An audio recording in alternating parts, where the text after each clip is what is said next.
Hola, hola chicos, ¿cómo están? Bienvenidos nuevamente a este espacio, a este canal de YouTube. En el video de hoy vamos a tocar un tema bastante crucial y como ya lo vieron en la portada, habla de hambruna global, crisis alimentaria. Lo voy a hacer de una manera muy natural, ya han visto pues que me gusta hacer los videos, llamémoslo así, no tan como compuestos, tan elaborados, con muchas cosas, muchos cortes, me gusta hacerlo de una manera natural que pueda conectar con el que está viendo el video y pueda comunicar de una manera, llamémoslo así, más fácil. Bueno, vamos a ir al grano, vamos a hacer una serie de pestañas de noticias y vamos a estar hablando y dando a conocer que llamémoslo así, la gran crisis que va a vivir, que va a experimentar esta humanidad en la actualidad, no va a ser principalmente por inflación, por guerras, por devaluación de divisas. No significa que sean menores, causas menores. Estas causas que acabé de decir van muy engranadas con lo que son las crisis de alimentos. Ya sabemos que actualmente vivimos en una hiperglobalización mundial, donde una ficha, donde retirar una IP hace que toda la pirámide se debilite o posiblemente se derrumbe. Pero leí algunos libros de algunos escritores, o bueno, las portadas por lo menos, y muchos de ellos que hablan pues de este tema coinciden en que la próxima guerra mundial podría no ser por conflictos de pronto por intereses personales de gobernantes, sino por agua o comida. Bueno, vamos al grano. En este momento, están viendo en pantalla una serie de artículos en la cual vemos que, ejemplo, vamos a leer primero unos artículos que corresponden a desabastecimiento, que no hay, llamémoslo así, stock, esos productos disponibles en estos países. Vemos que el pollo en lo que es el Reino Unido ha estado muy escasos. Y empresas como McDonald's, Frisbee, KFC han tenido que subir los precios de sus productos que están a base de pollo porque esta ave comestible y sus productos derivados están supremamente escasos. Esto se puede deber a la escasez del trigo o del maíz o del forraje, que son, llamémoslo así, purinas, cuidos concentrados mixtos, y todos ellos tienen altas concentraciones o están compuestos principalmente por granos. Tengan presente esta parte.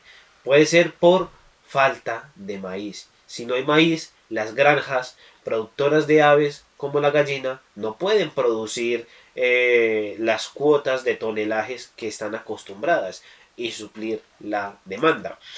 Esta otra noticia del diario, acá dice, aumenta escasez de aceite de girasol ante la caída de la oferta por parte de Ucrania. Países como Portugal y España, que son unos altos consumidores de aceites en sus comidas, han visto un impacto altísimo en lo que han sido productos que contienen aceite de palma. Muchas personas dirán, no, es que yo no consumo aceite de palma, yo solo aceite extra virgen de girasol, aceite de oliva, pero así una persona no consume, digamos, el aceite de palma, que es como el aceite de entrada, el más económico, productos como el pan, algún tipo de fritos, algún tipo de productos ya procesados, en su fabricación contienen aceite de palma, ¿cierto? Si el aceite de palma sube de precio o se escasea, estos productos que nosotros ya consumimos prefabricados van a subir de precio. Ahora, no solamente España y Portugal han visto que el aceite ha subido mucho de precio, prácticamente toda Europa, grandes regiones llamémoslo así, del planeta Tierra. Bueno, otra noticia. Kilo de huevos o los huevos se disparan mientras productores alertan sobre cierre de al menos 30 granjas. Esto hace referencia al Perú. Perú pues es una nación pues latinoamericana, suramericana, la cual, llamémoslo así, tenemos la idea de que es un gran productor de productos pues agrícolas, y creíamos que estas circunstancias en Ucrania, en Europa, no iban a hacer mella en países que son, llamémoslo así, productores agrícolas, como Bolivia, Colombia, Ecuador, Perú, pero no es cierto. Esto tiene llamémoslo así, una debacle, un porqué. En este caso, los huevos, sabemos que Perú ha estado en una crisis de aumento de precios nunca antes vista en Perú en los últimos 60, 70 años. En este caso vamos a tocar el tema de los huevos. Los huevos pues son producidos por las gallinas.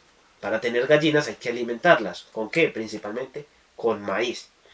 El maíz se produce en los campos de cultivos, ¿cierto? O se importa. Si no hay campos de cultivos, se importa. ¿El maíz viene de dónde? Principalmente de Europa, de Rusia, de Ucrania, de países que sean graneros mundiales.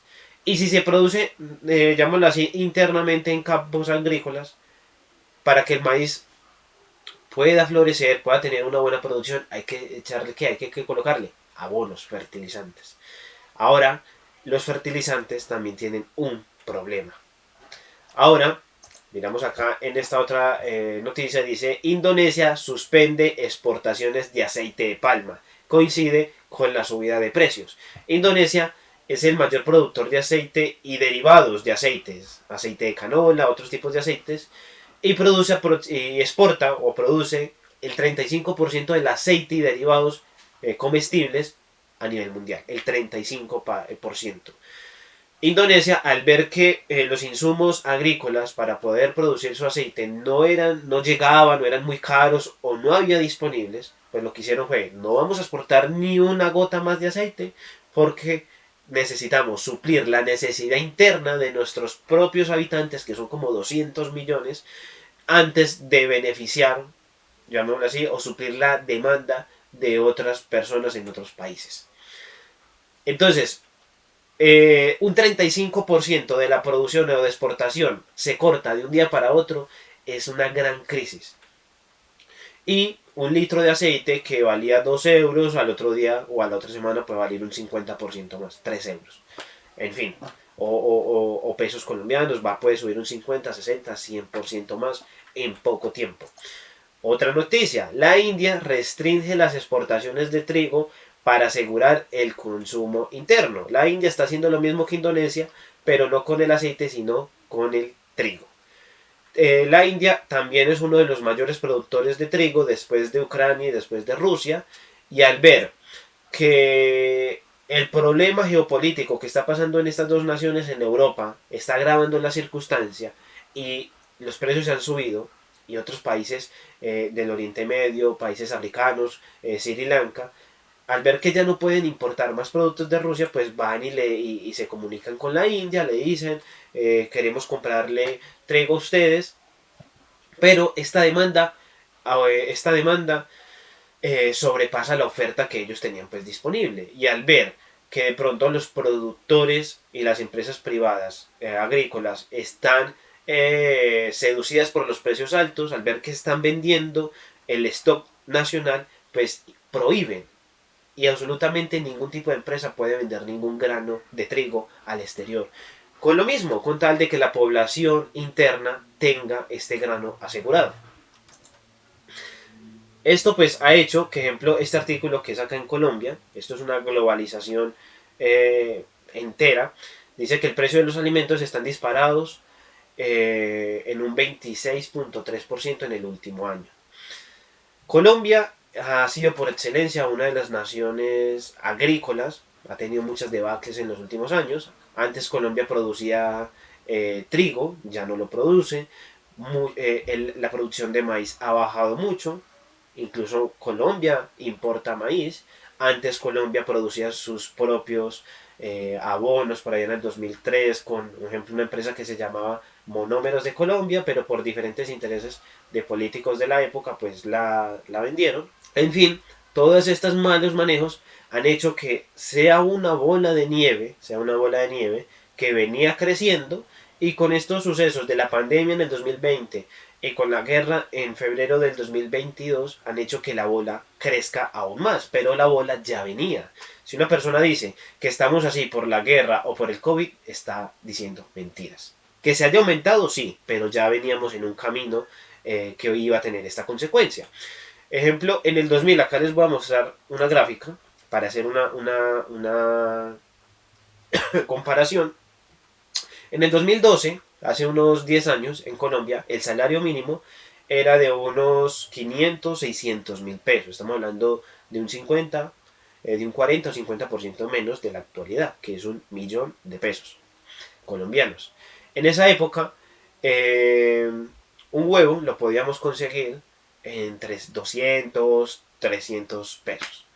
Actualmente, la media de un huevo, que el huevo es la proteína de mayor consumo para las familias de estratos medios y bajos, lo mínimo lo podemos conseguir en 600, 700 pesos. ¿Cuál es la relación? Si el precio del huevo ha subido en un 200 o 300%, lo normal, o digámoslo así, la regla de tres para que el impacto en la canasta familiar no se vea tan mal, es que asimismo el poder adquisitivo de los colombianos o de los ciudadanos también crezca a la par como crecen los productos. Entonces, si el huevo creció en un 200%, significa que se triplicó, que pasó de 200 a 600, el salario mínimo debería estar de 600 mil pesos en 1.800.000. Pero realmente esto no es así por muchas consecuencias que esto puede traer, como inflación, pérdida de poder adquisitivo, en fin. Si no hay mayor producción en el país, la consecuencia natural es que sea la inflación. Actualmente, del 2012 al 2022, ha pasado de unos 600 mil pesos a 1 millón de pesos. Significa que ha aumentado en un 80% aproximadamente el salario mínimo. Pero el huevo, llamémoslo así, hablemos del huevo, que es el ejemplo de ahorita, ha pasado de 200 pesos a 600 pesos. No es suficiente las medidas socioeconómicas que toman los diferentes países, en este caso Colombia, y vemos que absolutamente todo está subiendo. Acá hay una noticia que también la voy a relacionar con este caso en Colombia, que es el lugar donde habito, de donde soy y conozco parte de lo que sucede acá en Colombia, que puedo tomarlo como ejemplo. En Alemania hay una cadena de supermercados que se llama Aldi y está enfocado en ofrecer productos retail de bajo costo. En Colombia lo podemos asemejar con en tiendas como D1 o Justi Bueno, que son lo mismo de autoservicios, tiendas no muy grandes, esparcidas en casi todos los barrios. En España, esta tienda que predicaba los bajos costos ha estado obligada últimamente a subir precios de sus diferentes productos. Estas empresas del retail lo que hacen es acortar costos de intermediación con el fin de que el producto final sea más económico. Entonces, en tiendas normales de gran superficie, hay muchos empleados, hay empleados para casi todos los procesos, está el que descarga el producto del camión, el que lo desempaca, el que lo cuadra en la vitrina, el que le coloca los precios. Entonces, al haber tantos trabajadores, los precios aumentan y el producto final es más caro. Las tiendas retail lo que hacen es, en pocas palabras, ahorrarse todos esos intermediarios y esto hace que todo ese dinero ahorrado se vea reflejado en el precio final. Por eso vemos que, ejemplo, las tiendas de uno que se han vendido como las tiendas de menor precio, al principio tenían precios muy económicos. Ejemplo, una bolsa de leche que estaba en una tienda normal estaba a 3.000 pesos, en la tienda de uno la podíamos conseguir a 2.500. Pero constantemente que uno va a estas tiendas a consumir algún tipo de producto, uno ve que día tras día o semana tras semana los precios están subiendo 50, 100 pesos, 50, 100 pesos, y van subiendo, y van subiendo. Y ya uno al principio se asustaba, pero después, tristemente, estas consecuencias hacen que uno se vaya acostumbrando a la pérdida de poder adquisitivo. Y esto también sucede no solamente en Colombia, sino en pocas palabras en Europa, en Latinoamérica y con mayor impacto en países como países africanos. ¿Esto a qué se debe? ¿Esto a qué se debe? Principalmente, o se aumentó, se aceleró, es por lo que está sucediendo en Ucrania y Rusia. Sabemos que el 24 de febrero, por diferentes decisiones, Vladimir Putin decide invadir Ucrania y iniciar un conflicto bélico con esta nación que se ha identificado como hermana. Ucrania, como vemos acá, este artículo, este titular dice, Ucrania era nuestro granero. Así destroza la guerra a los cultivos. ¿Por qué Ucrania ha sido tan importante y digamos así ha sido un pilar a nivel mundial en lo que es la distribución de alimentos? Ucrania produce el 42% de aceite de girasol. Ucrania produce el 9% del trigo. Ucrania produce el 10% de la cebada.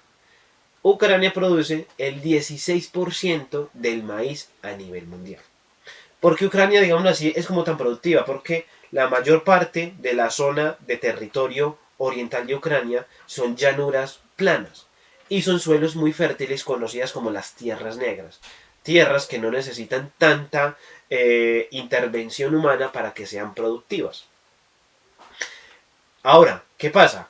A esto se le suma que no solamente Ucrania es el granero, sino que también parte de la Rusia occidental. En pocas palabras, esa frontera que hay entre la parte oriental de Ucrania con la parte occidental de Rusia es una parte muy agrícola. Rusia produce el 21% del aceite de girasol. Rusia produce el 14% de trigo. Rusia produce el 10% de cebada. Ahora, ya vimos que el aceite de girasol está presente en casi todos los productos que nosotros consumimos, ya sea de manera directa o de manera indirecta. El trigo, llamémoslo así, hay en países donde está más presente que en otros, pero en todos está presente. Países como en África, países del Medio Oriente, esta parte del Golfo Pérsico, toda esta parte, son muy, llamémoslo así, en su cultura, el pan, el yats, que es el pan árabe que conocemos, está presente en todas las comidas. Y la base para hacer esos alimentos es el trigo, ¿cierto? Ahora, la cebada. Dice, bueno, ¿la cebada qué? La cebada es uno de los principales productos con la que se crean o se alimentan al ganado, ya sea bovino, caprino, porcino, incluso a los caballos, en fin. La cebada se produce para hacer lo que se llama el forraje. Si no se puede alimentar a los animales, pues la producción de carnes o lácteos va a bajar.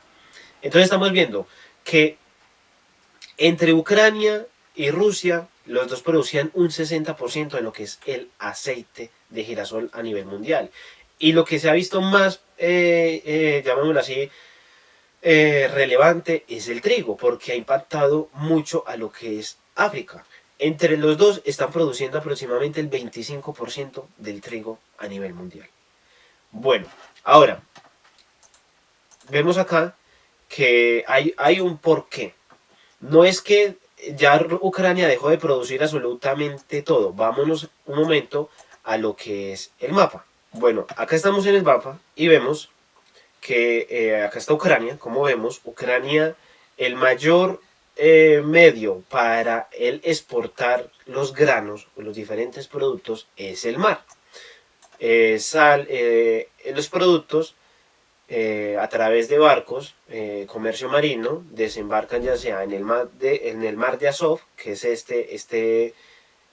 llamémoslo lago, o el mar Negro. Estos dos mares están conectados. El mar Negro conecta a través de unos diferentes estrechos con el mar Mediterráneo. Y ya sabemos que el mar Mediterráneo, por medio del estrecho de Gibraltar, ya comunica al Océano Atlántico y ya al comercio internacional. Ahora, el mayor porcentaje del conflicto en los últimos días se ha concentrado en lo que es la parte oriental de Ucrania y corresponde a la parte más productiva de Ucrania. Ahí está, llamémoslo así, las regiones de Donetsk y Lugansk, además de Mariupol, que es un puerto, y Odessa. Odessa está por esta parte donde estoy mostrando con la flechita. Y lo que ha estado sucediendo es que Ucrania, la estrategia de Rusia, al ver que no pudo tomar Kiev en los primeros días del conflicto, es ahogar al gobierno y a la población ucraniana, no permitiendo que entren productos a través de sus puertos, ni que ellos tampoco puedan recibir dinero gracias a las exportaciones.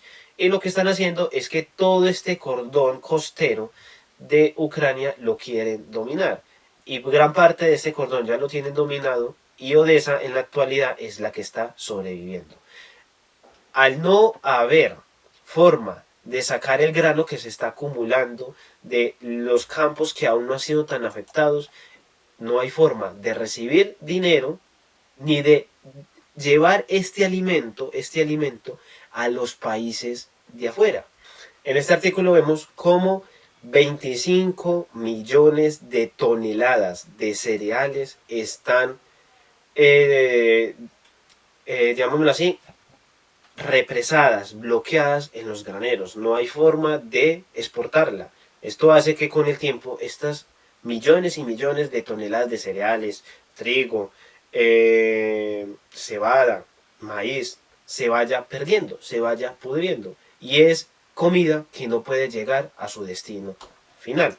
Además de esto, de que Ucrania no puede exportar sus productos porque no tiene salida al mar, y llamémoslo así, exportar grandes cantidades de tonelajes vía aérea es muy caro y poco eficiente. Además, las redes férreas de trenes también están, llamémoslo así, comprometidos en la guerra. Y las redes férreas no son tampoco suficientes para exportar toda esta cantidad de comida. En este artículo también vemos que todo esto ha hecho también que Ucrania prohíba las exportaciones de fertilizantes ante la invasión de Rusia. Perú era uno de los mayores países en Latinoamérica dependientes al fertilizante ucraniano. Y ellos, Ucrania, al ver que la producción de la potasa es un derivado del potasio y es uno de los principales minerales con el que se fabrica fertilizantes. Al ver que las minas donde se extraía la potasa, los trabajadores que estaban en esas minas laborando, dejaron de trabajar por ir a las filas del ejército a defender su país, la producción va a bajar, la cantidad de fertilizantes que se tienen en reserva no va a ser suficiente en un futuro para la producción interna, mucho menos para la producción de otros países. Entonces lo mismo, han bloqueado los fertilizantes. Y Perú, que era un país de alta dependencia de los fertilizantes ucranianos, ha corrido con todas las consecuencias.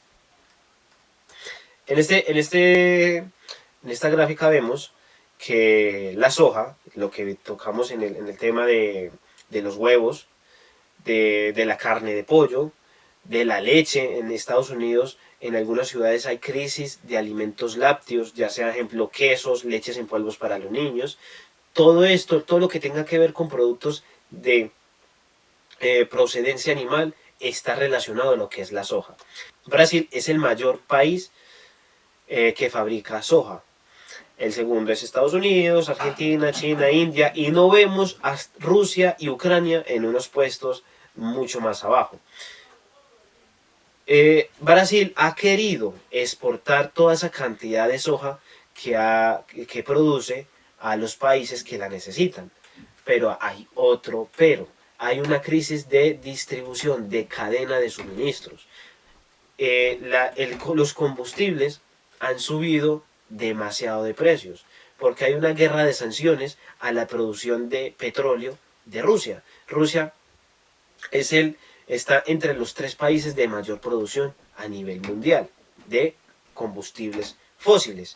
Al no haber combustibles fósiles para los barcos y tampoco haber suficientes containers, también hay una falta de containers en los puertos, se hace imposible poder exportar estos granos de los países que son mayores productores. Entonces, por ende, escasez de alimento para los animales. Ahora vemos que acá en YouTube vi un video muy interesante que de apenas un minuto y medio, y muestra los impactos que ha estado generando esta crisis alimentaria. Se pretende, y lo que se pretende no, lo que se ve, lo que se predice es que esta crisis la va a sufrir todo el mundo. Pero hay unos países que lo están sufriendo de una manera más prematura. Vamos a ver este video de un canal de noticias alemán que se llama DW y habla de los riesgos, en riesgo de hambruna. Ya hay hambruna en el país de Somalia. Con 5,5 kilos, Hassan, de 1 año, pesa la mitad de lo que debería pesar un niño de su edad. Sufre desnutrición aguda severa para la que recibe tratamiento en este campamento somalí para familias desplazadas. Pero la crisis por el alza de los precios globales debido a la guerra en Ucrania hace que el acceso a los suministros sea cada vez más difícil. Huí de Al-Shabaab y de la grave sequía que afectó a nuestro pueblo. Perdimos nuestro ganado. No recibí ninguna ayuda y mi hijo está muy enfermo y desnutrido. Aquí en Somalia, la sequía y la aparición del grupo yihadista Al-Shabaab han dejado a millones de personas en situación desesperada. Las consecuencias de la guerra en Ucrania no hacen más que aumentar la presión. Los precios de los alimentos y el combustible subieron mucho desde febrero. Eso sumado a los niveles récord alcanzados durante la pandemia. Los precios de los productos básicos casi se han duplicado en Somalia. En algunas partes son un 93% más caros. La ayuda humanitaria para Somalia solo está financiada en un 15% y lo que necesitamos ahora mismo es dinero para evitar el riesgo de hambruna. Desde que comenzó la guerra en Ucrania, la ayuda internacional a África ha disminuido considerablemente. Muchos países donantes han desviado fondos para apoyar a más de 6 millones de refugiados del conflicto en Europa. Y la ONU ha advertido que los precios seguirán subiendo, poniendo a los más vulnerables de África en peligro de morir de hambre.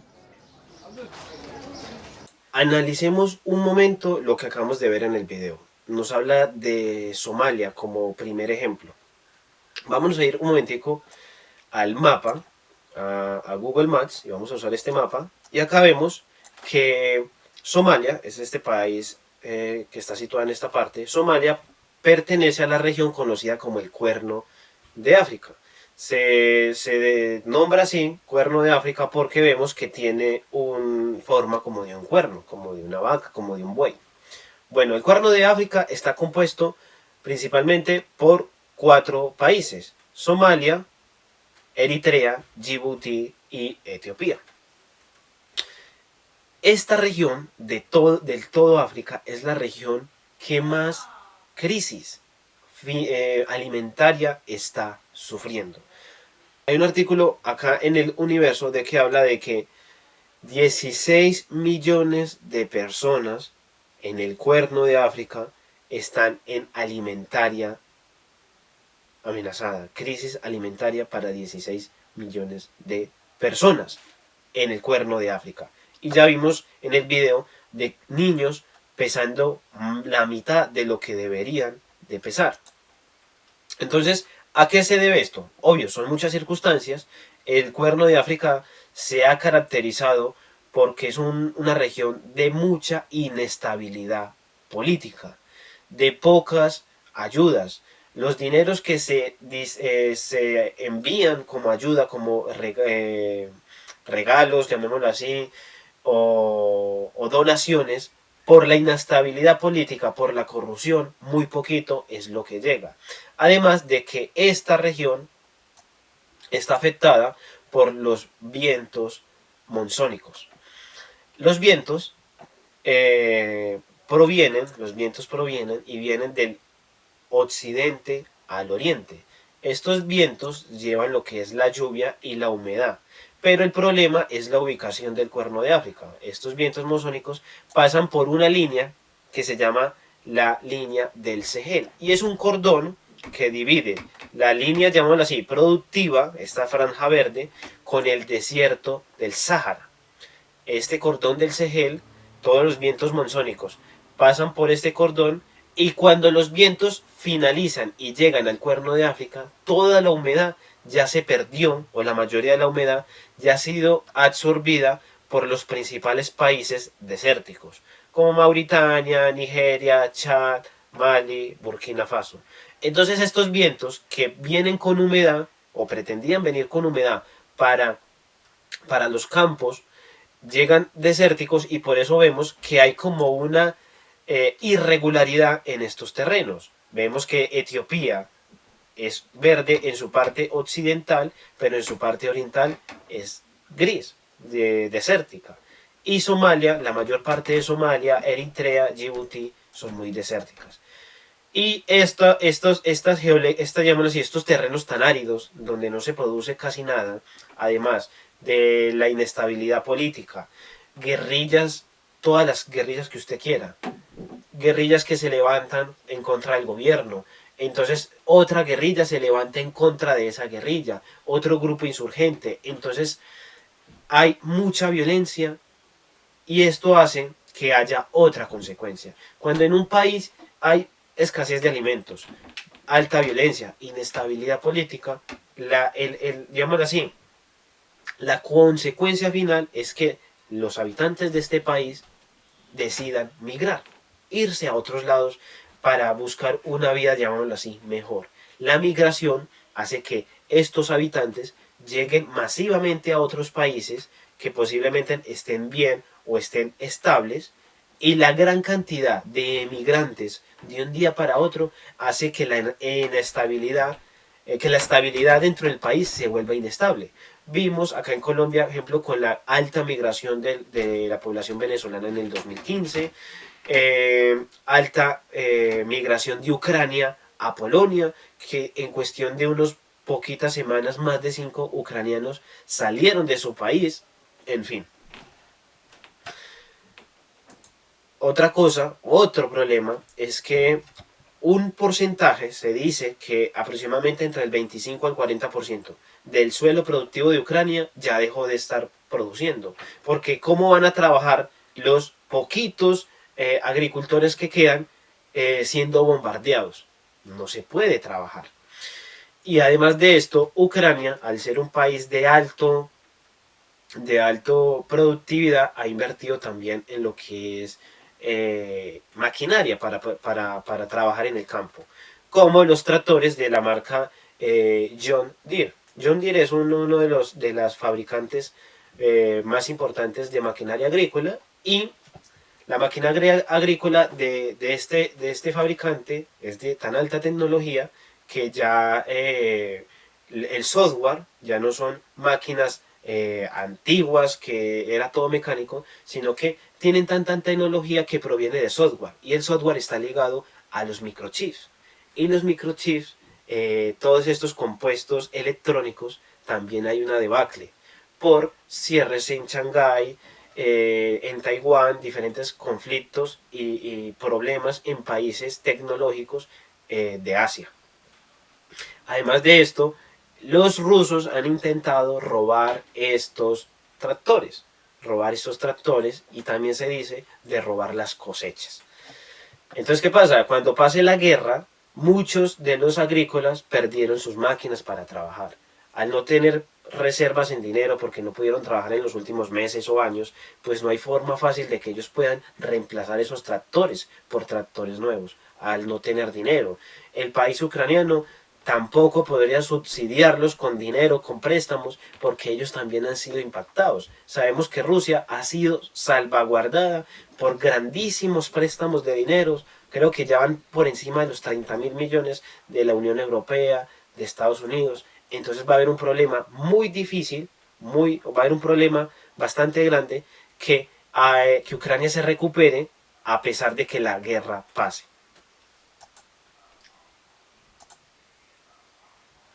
No solo la región del Cuerno de África está sufriendo, llamémoslo así, impactos climáticos.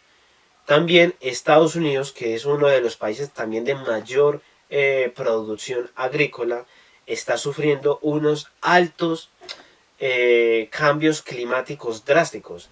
La parte más occidental de Estados Unidos, que es donde se produce gran parte del alimento, del ganado, del maíz, está sufriendo incendios y llamémoslo así, un calentamiento, temperaturas tan altas que ha hecho que hayan grandes sequías. Al no haber agua, no se puede producir. O los alimentos, la producción merma, como vemos en esta gráfica. Y por paradójico que suene, la parte oriental, parte de la parte más oriental de Estados Unidos, muchas de estas regiones están sufriendo inundaciones. Entonces, por una parte, incendios y altas temperaturas, sequías. Y por otro lado, inundaciones, como estamos viendo en esta gráfica.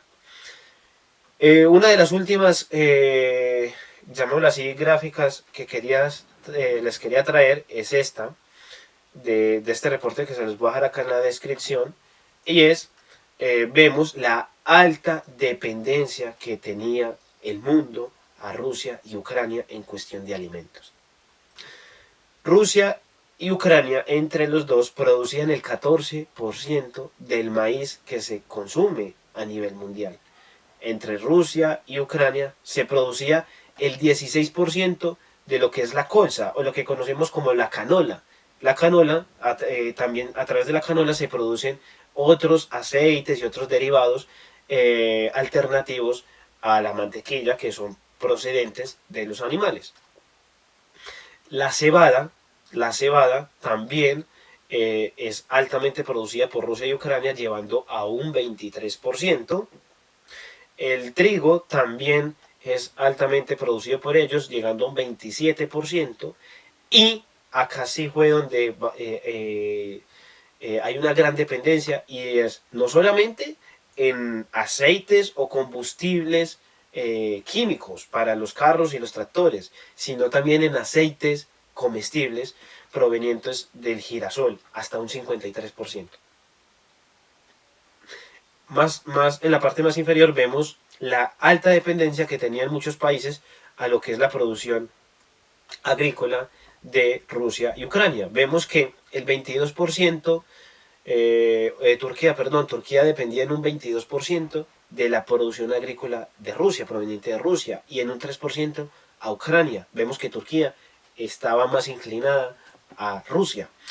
China, un 5.6% dependiente de Rusia y un 17.4% a Ucrania. Y así sucesivamente. Vemos que el top 5 está compuesto por Turquía, China, Egipto, India y Países Bajos. Los 5 países más dependientes de la agricultura de Rusia y Ucrania. Acá vemos que aún es más grave, es que este top vemos que son los países más dependientes al trigo y al maíz producidos en Rusia y Ucrania. Y vemos en la cola que los países que, llamémoslo así, están sufriendo más por estas consecuencias alimentarias es Somalia. ¿Somalia dónde queda? En todo el Cuerno de África, siendo el país con más territorio desértico. Y el 100% de lo que él consumía en trigo y maíz provenía de Rusia y de Ucrania. Entonces por eso coincide con el video que vimos y con el artículo que vimos de que la gente, literalmente parte de la gente en Ucrania no, en Somalia y en el Cuerno de África se está muriendo de hambre. Y si analizamos otra estadística, es que la mayoría o casi todos los países que están en este ranking de los más dependientes al trigo ucraniano y ruso son países africanos. África no se puede dar el lujo que tenemos de pronto en los países más occidentales o países europeos o países asiáticos, donde, llamémoslo así, la canasta familiar es más variada, donde puede estar compuesta por maíz, por arroz, por algún tipo de granos, tubérculos, papa, plátanos, bananos, en fin, incluso fruta. Allá no, la gran base de estos países es el trigo. En pocas palabras, muchas de estas regiones comen, llamémoslo así, panes o tortas que están fabricadas 100% de trigo casi todos los días. No hay una gran variedad porque, primero, sus economías no permiten importar grandes cantidades de productos derivados. Segundo, la producción en sus suelos agrícolas es mínima. Deben ir por productos no tan caros y que, llamémoslo así, sean algo versátiles, como el trigo o el pan. Mis conclusiones. Una crisis alimentaria es muy probable. O no muy probable, es algo que, llamémoslo así, es inevitable. Está impactando mayormente a los países más vulnerables. Y no es solo una causa de lo que está pasando en Rusia y Ucrania. Solamente Rusia y Ucrania, este conflicto aumentó la bola de nieve que se venía acumulando. Latinoamérica es otra región que también va a pasar o puede estar impactada grandemente por subidas de precios, desabastecimiento de productos y crisis alimentarias. En Colombia, llamémoslo así, que se vende o se ve como un país estable, hay una región al norte del país que es la Guajira. Es una zona desértica por sus terrenos y tan cerca a países, a ciudades como Barranquilla, Bogotá o Medellín, que son ciudades capitales, hay niños que se mueren allá, principalmente por la desigualdad del territorio, desigualdad de recursos, desigualdad de vida, desigualdad socioeconómica de las personas. Entonces, sabemos que este canal es de criptos. Las criptomonedas pasarían un poquito a un segundo plano. Hay proyectos que intentan ayudar en un poquito. Ejemplo, haciendo que la cadena de suministros en las bases de datos sea más eficiente. Ejemplo, como el proyecto que se llama BetChain, que intenta hacer eso. Pero si hay crisis financiera, en lo que menos pensaría una persona es en tener inversiones. Porque cualquier tipo de inversión que él tenga o cualquier tipo de dinero que él tenga invertido en cualquier tipo de activo, al ver que hay una crisis alimentaria, que la canasta familiar propia y de su familia se ve arriesgada, sea como sea, va a extraer dinero de esas inversiones. Y los mercados van a caer aún más. Hay que esperar qué tipo de medidas se pueden tomar para que las crisis alimentarias no se vean tan prominentes. Una de ellas puede ser arriesgar el 100%, arriesgar el todo por el campo. Por el campo.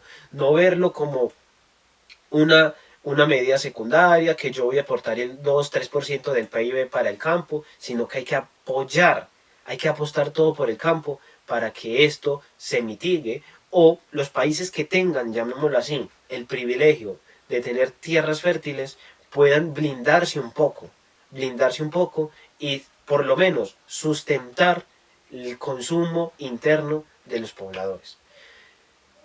Hay que mirar cómo los países grandes de gran capital, como los Estados Unidos, China, pueden ayudar a estos países africanos que no cuentan ni con ayudas económicas, ni con capital, y tampoco con tierras fértiles. No siendo más, acá vemos un entorno de que se está avecinando una hambruna global, una crisis financiera. Ojalá esto se minimice. No creo que se pueda eliminar de manera tan fácil de un día para otro, de un mes para otro o de un año para otro. Debemos ser conscientes en estar preparados también para lo que se pueda suceder. Y mis últimas conclusiones es que entre todas las crisis que se pueden avecinar al mundo, creo que la más importante o la de mayor sufrimiento que puede generar son las crisis alimentarias, más allá de crisis financieras o sociales, pero también debemos ser realistas que todas las diferentes crisis están asociadas unas con la otra. Todas estamos en un mundo que es como una fila o una pirámide de naipes o dominos, donde una sola ficha al derrumbarse va a derrumbar el resto. No siendo más, este sería el video de hoy. Los invito a que me sigan en mi Twitter, que es la red social donde más mantengo activo, además de que se suscriban a este canal que va en crecimiento, va a venir mucha información importante de educación, información, con el objetivo de que las personas se vuelvan más productivas o más informadas en su día a día. Tengan un feliz día o una feliz noche. Hasta luego.